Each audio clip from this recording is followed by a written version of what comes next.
അശ്ശിർക്കുൽ അസ്വർ, ചെറിയ ഗോപ്യമായ ശിർക്ക് നിങ്ങളുടെ ജീവിതത്തിൽ വരും.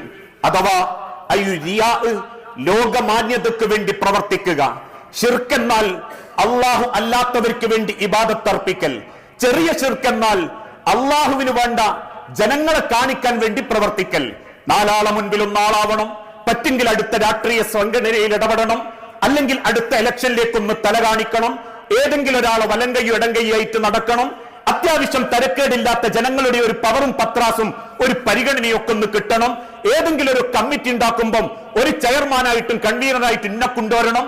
ഇങ്ങനെ ജനങ്ങളുടെ പദവിയും അവർക്കിടയിലുള്ള സ്ഥാനവും മോഹിച്ച് എന്തിനും ഏതിനും ഒരു സ്വയം പൊങ്ങിയായി ജീവിക്കുന്ന സെൽഫിഷ് മനോഭാവത്തോടെ ജീവിക്കുന്നവരുണ്ടോ, അവരുടെ അമലുകളും എല്ലാം നഷ്ടപ്പെടുത്തി കളയലും അവന്റെ ജീവിതത്തിൽ. ഇന്ന് ആ സ്വഭാവത്തിന്റെ പേരിൽ പലരും അന്ധര. ഒരാളെ മനസ്സിൽ ആ കിബറുണ്ടോ, ആ സ്വയം പൊങ്ങുന്ന മനസ്സുണ്ടോ, അവൻ അന്ധനായിരിക്കും. മറ്റു ചിലരൊക്കെ എങ്ങനെയുള്ള ആളുകളെ ചൂണ്ടിയിട്ട് പറയാറില്ലേ, ഭയങ്കര വിചാര എന്ന് പറയുന്ന ഒരു മനോഭാവം. അത് വേണ്ട. അള്ളാഹു എന്നിലൂടെ ആ കാര്യം ചെയ്യുന്നുണ്ടെങ്കിൽ അത് റബ്ബെനിക്ക് തന്ന നിഅമത്ത. അത് ചെയ്തതിന്റെ പേരിൽ ദുനിയാവിൽ എനിക്ക് കൂലി വേണ്ട, ആഖിറത്തിലും മതി. ബദറിലും ഖന്തക്കിലും ഖൈബറിലും വെട്ടേറ്റ് അവസാനത്തുള്ളി ശ്വാസത്തിന് വേണ്ടി വെപ്രാളപ്പെടുമ്പോ ഒരു തുള്ളി വെള്ളം വായിലേക്ക് ഒഴിക്കാൻ ഒരുങ്ങുന്ന സ്വഹാബാക്കളോട് ആ വിട്ടുകിട്ടിയ സ്വഹാബത്ത് പറഞ്ഞത്, എന്നേക്കാൾ അർഹതപ്പെട്ടവർ അരികിലുണ്ടെങ്കിൽ അവർക്ക് നിങ്ങൾ അത് കൊടുക്കണമെന്ന. കാരണം വിങ്ങിപ്പൊട്ടി റസൂലിന്റെ മുഖത്ത് നോക്കി മഹാനായ പ്രവാചക സ്വഹാബി ത്വൽഹ റളിയല്ലാഹു അൻഹു പോലും പറഞ്ഞത്, എന്റെ അടയാളങ്ങൾ എന്റെ റബ്ബിനെ കാണിക്കാനുള്ള അടയാളമാ പ്രവാചകരെ എന്ന ആ മനസ്സാണ് ഒരു പൊതുസമൂഹത്തിൽ ഏത് വിഷയത്തിൽ ഇടപെടുന്ന സമയത്തും ഒരു വിശ്വാസിക്കുണ്ടാവേണ്ടത്.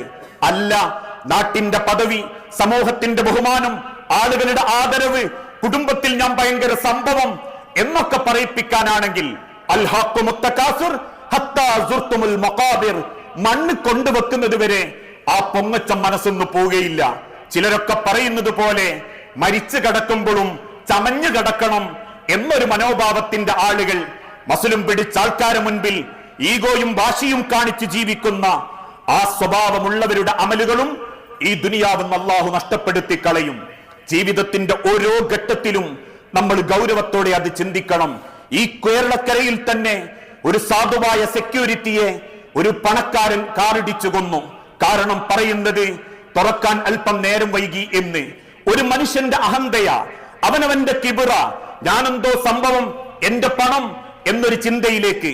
ഇതേതെങ്കിലും ഒരു മനുഷ്യൻ മാത്രമല്ല, ഏതെങ്കിലും ഒരു കല്യാണ ഹാളിൽ ചെല്ലുമ്പോ, ഏതെങ്കിലും ഒരു സദസ്സിലേക്ക് പോകുമ്പോ തൊപ്പിയിട്ട സാധുക്കളായ ഏൽപ്പിക്കപ്പെട്ട ഉത്തരവാദിത്വം ചെയ്യുന്ന സെക്യൂരിറ്റിമാര് ഈ കാറുപട ഇടാൻ പറ്റൂല എന്ന് പറയുമ്പോ കേൾക്കുന്നവന്റെ സ്വഭാവം മാറി, ഓന്റെ ജീവിതം നാവുകൾ മാറി, അവന്റെ ഇടപെടലുകൾ മാറി. കാരണം തൊപ്പിയുമായിട്ട് കാത്തു നിൽക്കുന്ന ഒരു സെക്യൂരിറ്റിയൊക്കെ ഈ കാറിൽ വരുന്ന എന്നോട് പറയാനായിട്ടുണ്ടോ, ഞാൻ ക്ഷണിച്ചിട്ട് വന്നു, ഞാൻ പദവിയുള്ളവനാ, ഞാൻ കുടുംബക്കാരനാ, ഇവൻ ദിവസക്കൂലിക്ക് നിൽക്കുന്നവനാന്നുള്ളൊരു തോന്നലുണ്ടല്ലോ. അൽ കിബ്റു ബത്തറുൽ ഹഖി വഗംതുൻ നാസ്, അത് മനസ്സിലുണ്ടെങ്കിൽ ഒരൊറ്റ വക്തും അള്ളാന്റെ അടുത്തേക്ക് കിട്ടുന്നില്ല, ഒരൊറ്റ പട്ടിണിയും അള്ളാന്റെ അടുത്തേക്ക് എത്തുന്നില്ല. ഈ ദുനിയാവിൽ നമ്മളെ കൊണ്ട് അള്ളാഹു ഉദ്ദേശിക്കുന്നത് റബ്ബ് ചൂണ്ടിച്ചു തന്ന ഷാക്കിറായ ഒരു പാതയാ. ആരെയും സങ്കടപ്പെടുത്താത്ത, പച്ചമാംസം തിന്നാത്ത, എല്ലാ ഉത്തരവാദിത്തങ്ങളും നിർവഹിച്ച് റബ്ബിന്റെ അരികിലേക്ക് മനസ്സും കൽബും ചേർത്ത് വെക്കുന്ന നല്ലൊരു വിശ്വാസിയാണോ എങ്കിൽ അവന്റെ നമസ്കാരത്തിന്റെ ക്വാളിറ്റി അവന്റെ സ്വഭാവത്തിൽ ഉണ്ടാവും, അവന്റെ നോമ്പിന്റെ ക്വാളിറ്റി അവന്റെ സാമ്പത്തിക ഇടപാടിലുണ്ടാകും, അവന്റെ ഖുർആനോത്തിന്റെ ക്വാളിറ്റി അവന്റെ കുടുംബ ബന്ധത്തിൽ ഉണ്ടാവും. ഇതൊന്നുമില്ലാതെ കുറച്ച് നിസ്കാരത്തായുമ്പം ഖുർആൻ ക്ലാസും മാത്രം പറഞ്ഞ് അള്ളാന്റെ അടുത്തേക്ക് ചെല്ലാന്ന് കരുതിയാൽ അത് വെറുതെയാണെന്ന് ഈ ഹദീസിന്റെ നിർവചനത്തിൽ ഉലമാക്കൾ രേഖപ്പെടുത്തിയിട്ടുണ്ട്. വിശ്വാസത്തോടൊപ്പം മാറ്റം സ്വഭാവത്തിലും കൊണ്ടുവരുമ്പോഴാണ് മനുഷ്യന്റെ അമലുകൾ അള്ളാന്റെ അരികിലേക്ക് സ്വീകരിക്കപ്പെടുന്നത്. ആ നിലക്ക് മനസ്സും വിശ്വാസവും തിരുത്തുന്ന യഥാർത്ഥ മുഅ്മിനീങ്ങളിൽ അള്ളാഹു നമ്മളെ എല്ലാവരെയും ഉൾപ്പെടുത്തി അനുഗ്രഹിക്കുമാറാകട്ടെ.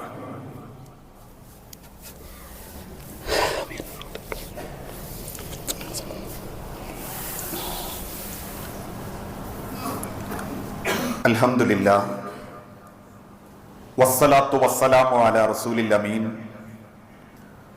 വഅലാ ആലിഹി വഅസ്ഹാബിഹി അജ്മഈൻ അമ്മാ ബഅദ്.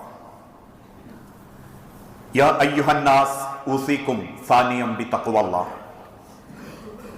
ജീവിതത്തിന്റെ ഒരു രംഗത്തും അള്ളാഹുവിനെ മറന്നുപോകരുതേ എന്ന് എന്നോടെന്ന പോലെ നമ്മളിൽ ഓരോരുത്തരോടും വസിയത്ത് ചെയ്യുകയാണ്, ഉപദേശിക്കുകയാണ്. നമ്മൾ ചെയ്യുന്ന അമലുകളൊക്കെ അത് ചെറുതാണെങ്കിലും വലുതാണെങ്കിലും ഈ ദുനിയാവിൽ വെച്ച് തന്നെ നഷ്ടപ്പെട്ടു പോകാൻ കാരണമാകുന്ന പ്രവാചകൻ സല്ലല്ലാഹു അലൈഹി വസല്ലമ സൂചിപ്പിച്ച ചില സ്വഭാവങ്ങളെ കുറിച്ചാണ് നമ്മൾ പഠിച്ചുകൊണ്ടിരിക്കുന്നത്. അതിലൊന്ന് സ്വന്തം ഇഷ്ടത്തിനനുസരിച്ച് ജീവിക്കരുത് എന്നും അതോടൊപ്പം തന്നെ അവനവന്റെ സ്വയം പൊങ്ങൽ മനസ്സോടുകൂടി സ്വയം അത്ഭുതപ്പെടുത്തുന്ന ഒരു ജീവിതം നമ്മൾ ആഗ്രഹിക്കരുത് എന്നും പ്രവാചകൻ സല്ലല്ലാഹു അലൈഹി വസല്ലമ പഠിപ്പിച്ചു.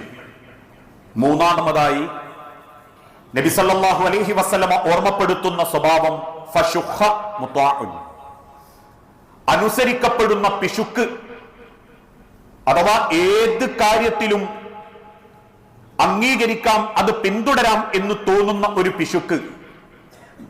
ആ പിശുക്കും ഒരു വിശ്വാസിയുടെ ജീവിതത്തിൽ ഉണ്ടാകാൻ പാടില്ല. പ്രവാചകൻ സല്ലല്ലാഹു അലൈഹി വസല്ലമ ഓർമ്മപ്പെടുത്തി, ലാ യജ്തമിഉ ഗുബാറുൻ ഫീ സബീലില്ലാഹ്.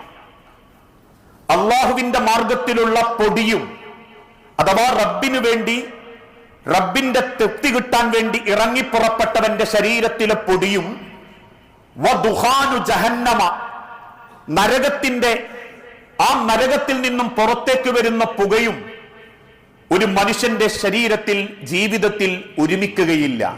ഫി ജൗഫി അബ്ദിൻ അബദ, അതൊരിക്കലും ഒരുമിക്കുകയില്ല. നരകത്തിന്റെ തീ പറ്റിയവൻ, നരകത്തിന്റെ തീയുടെ പുക പറ്റിയവൻ ഒരിക്കലും അള്ളാഹുവിന്റെ മാർഗത്തിൽ അള്ളാഹുവിന് വേണ്ടി പൊടി പറ്റിയവനും ഒരുപോലെയായിരിക്കുകയില്ല.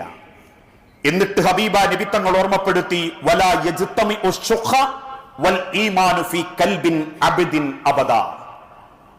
ഒരു ഇബാദത്ത് ചെയ്യുന്ന അടിമയുടെ മനസ്സിൽ ഒരിക്കലും പിശുക്കും ഈമാനും യോജിച്ചു വരികയില്ല. പിശുക്കും ഈമാനും യോജിച്ചു വന്ന മനസ്സുണ്ടോ അവൻ പൂർണ്ണമായും ഈമാൻ തികഞ്ഞവനല്ല. ഇന്ന് പൊതുവെ പിശുക്ക് മൂന്ന് രീതിയിലാണ്. ഒന്ന്, അവനവന് വേണ്ടി ചെലവാക്കുന്നതിൽ യാതൊരു മടിയുമില്ല, സ്വന്തത്തിന് വേണ്ടി ചെലവാക്കുക. എനിക്കും എന്റെ മക്കൾക്കും എന്റെ കുടുംബത്തിനും എന്റെ വീടിനും എന്റെ വാഹനത്തിനും വേണ്ടി വാരിക്കോരി ചെലവാക്കുക.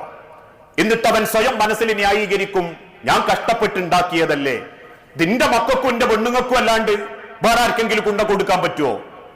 അതോടൊപ്പം സ്വയം ചെലവാക്കുന്നതോടൊപ്പം മറ്റുള്ളവർക്കോ ദീനീപരമായ കാര്യത്തിനോ ഒന്നും കൊടുക്കാതിരിക്കുക.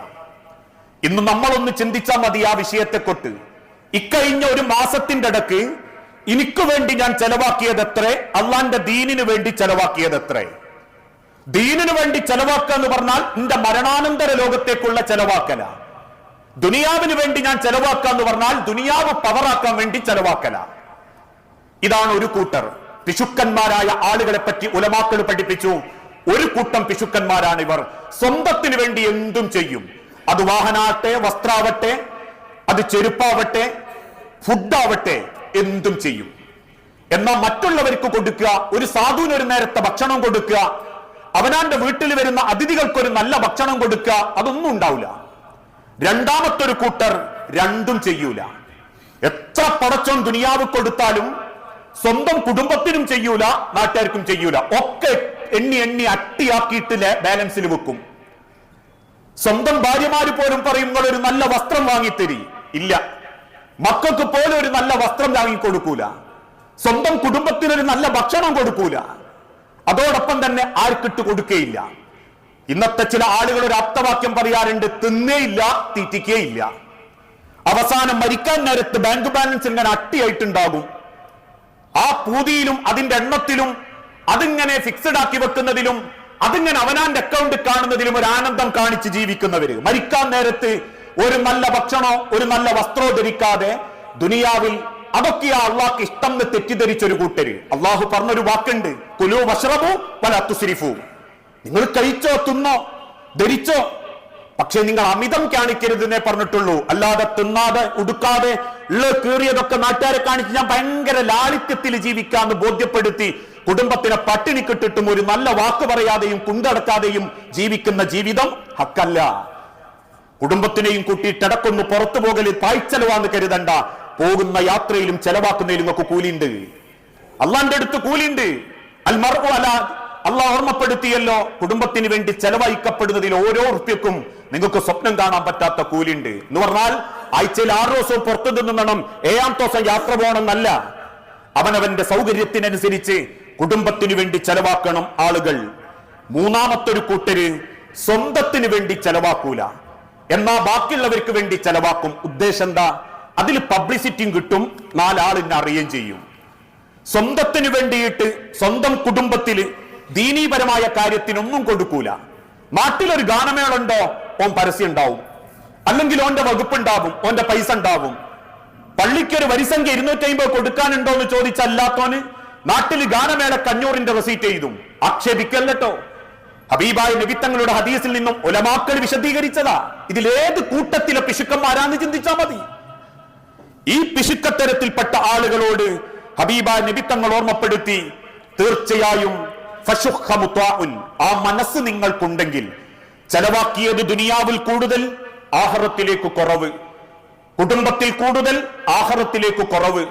പബ്ലിസിറ്റിക്ക് കുറെ കൊടുത്തു, ബാക്കി എല്ലാ തോന്നിയാസത്തിനും കൊടുത്തു, അള്ളാന്റെ ദീനിന് കൊടുക്കാൻ നേരത്തെ അത് കുറവ് ആണെങ്കിൽ തീർച്ചയായും അവന്റെ ആ മനസ്സ് അവന്റെ ഇബാദത്തിനെ നശിപ്പിച്ചു കളയും.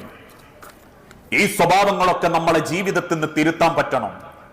എങ്കിലേ നമുക്ക് അള്ളാഹുവിന്റെ അരികിലേക്ക് അള്ളാഹുവിന്റെ ഇഷ്ടം നേടിയെടുക്കാൻ സാധിക്കുകയുള്ളൂ. അള്ളാഹുവിന്റെ പ്രീതി ഉദ്ദേശിച്ച് ചെലവാക്കിയ അത് പടച്ചോൻ വെറുതെ കളയൂല.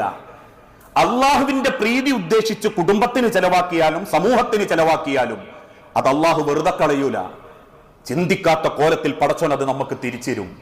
എന്നാ കൊടുക്കാതെ കെട്ടിപ്പൂട്ടി വെച്ച് എന്തിന് നാട്ടുകാരെ തീറ്റിക്കണം, ഇക്കെന്നെ തിന്നാ പോരെ എന്ന് ചിന്തിച്ചിട്ട് അവനാന്റെ പവറും പത്രാസും നോക്കി നമുക്ക് വേണ്ടി തന്നെ കോടികൾ ചെലവാക്കിയിട്ട് ഞാൻ ഭയങ്കര ഹാപ്പിയിലാന്ന് ചിന്തിക്കുന്നുണ്ടെങ്കിൽ അതൊരു പിശാചിന്റെ ചിന്തയാണെന്ന് ലോകത്തിന്റെ ഉലമാക്കൾ രേഖപ്പെടുത്തുന്നുണ്ട്. നമ്മൾ കാരണം പുഞ്ചിരിക്കുന്ന ഒരു മുഖം, നമ്മൾ കാരണം ഒരു കുത്തുവാക്ക് കേൾക്കാത്ത മനുഷ്യൻ, ഇതൊക്കെ ദുനിയാവിൽ ഉണ്ടാകലാ ദീന്. അല്ലാണ്ട് ദീന് എന്ന് പറഞ്ഞ 5 വക്ത് നിസ്കരിക്കലും ഏതെങ്കിലും ഒരു പ്രസ്ഥാനത്തിന്റെ മെയിൻ ഭാരവാഹിയാകലും പള്ളിയിൽ 1ാമത്തെ സ്വപ്പിൽ വരലും ഇടക്കിടക്ക് സുന്നത്തും പോൽക്കലും നാട്ടിലെല്ലാ ഖുർആൻ ക്ലാസ് പങ്കെടുക്കലും അല്ല ദീന്. ഒരു മനുഷ്യന്റെ ദീന് എന്ന് പറയുമ്പോൾ അത് സ്വഭാവമായിട്ട് ബന്ധപ്പെട്ട് നിർത്താൻ പറ്റുന്നില്ലേ? ആ ദീനിനൊരു ക്വാളിറ്റി ഇല്ല എന്ന് അള്ളാഹുവിന്റെ ഹബീബ് ഓർമ്മപ്പെടുത്തിയിട്ടുണ്ടെങ്കിൽ, ക്വാളിറ്റിയുള്ള, വിശ്വാസത്തിന് മധുരമുള്ള, സ്വഭാവത്തിന്റെ മാറ്റമുള്ള നല്ല വിശ്വാസികളാവാൻ അള്ളാഹു നമുക്ക് ഓരോരുത്തർക്കും തൗഫീക്ക് നൽകി അനുഗ്രഹിക്കുമാറാകട്ടെ. അള്ളാഹുവെ, അറിഞ്ഞും അറിയാതെയും ഒരുപാട് തെറ്റുകുറ്റങ്ങൾ സംഭവിച്ചു പോയിട്ടുണ്ട് നാഥ. എല്ലാം വിട്ടുപുറത്തു മാപ്പാക്കി നിന്റെ സ്വർഗത്തിൽ ഇതേ രൂപത്തിൽ നീ ഞങ്ങളെ ഒരുമിപ്പിച്ചു കൂട്ടണമേ. അള്ളാഹുവെ, മക്കളില്ലാതെ ഒരുപാട് ഇണകൾ പരീക്ഷിക്കപ്പെടുന്നുണ്ട് റബ്ബെ. മക്കളെന്ന അനുഗ്രഹം നൽകി ഓരോ കുടുംബങ്ങളോട് നീ കാരുണ്യം കാണിക്കുകയും ചികിത്സ ഫലപ്രദമാവാൻ നിന്റെ തൗഫീഖോടുകൂടി നീ അനുഗ്രഹം നൽകി ഓരോ കുടുംബത്തെയും സന്തോഷിപ്പിക്കണേ റബ്ബേ. ചെറുതും വലുതുമായ പല അസുഖങ്ങളെ കൊണ്ടും വേദനിക്കുന്നവരുണ്ട് നാഥ. എല്ലാ അസുഖങ്ങളും എളുപ്പം ശിഫ നൽകി ആരോഗ്യത്തോടെ ആഫിയത്തോടെ ജീവിക്കാൻ നീ തൗഫീഖ് നൽകണമേ റബ്ബേ. മരിച്ചുപോയ സഹോദരി സഹോദരന്മാർ, മാതാപിതാക്കൾ, മക്കൾ, ഭാര്യമാർ, ഭർത്താക്കന്മാർ എല്ലാവരുടെയും ഖബറുടെ നീ വിശാലമാക്കുകയും നിന്റെ സ്വർഗത്തിൽ അവരെയും ഞങ്ങളെയും നീ ഒരുമിപ്പിച്ചു കൂട്ടി അനുഗ്രഹിക്കുകയും ചെയ്യണമേ. അല്ലാഹുമ്മ ഗ്ഫിർ മുഅ്മിനീന വൽ മുഅ്മിനാത്ത് അൽ മുസ്ലിമീന വൽ മുസ്ലിമാത്ത് അൽഅഹ്യാഹു മിൻഹും വൽ അംവാത്ത് ഇന്നക മുജീബുദ് ദഅവാതി യാ ഖാദിയൽ ഹാജാത്ത്. അല്ലാഹുമ്മ അഇസ്സൽ ഇസ്ലാമ വൽ മുസ്ലിമീൻ വദില്ല ശിർക വൽ മുശ്രികീൻ. അല്ലാഹുമ്മ അജിർനാ മിനൻ നാർ, അല്ലാഹുമ്മ അജിർനാ മിനൻ നാർ, അല്ലാഹുമ്മ അജിർനാ മിനൻ നാർ. അള്ളാഹുവെ, പ്രാർത്ഥിക്കണമെന്ന് വസിയത്ത് ചോദിച്ചവരുണ്ട്.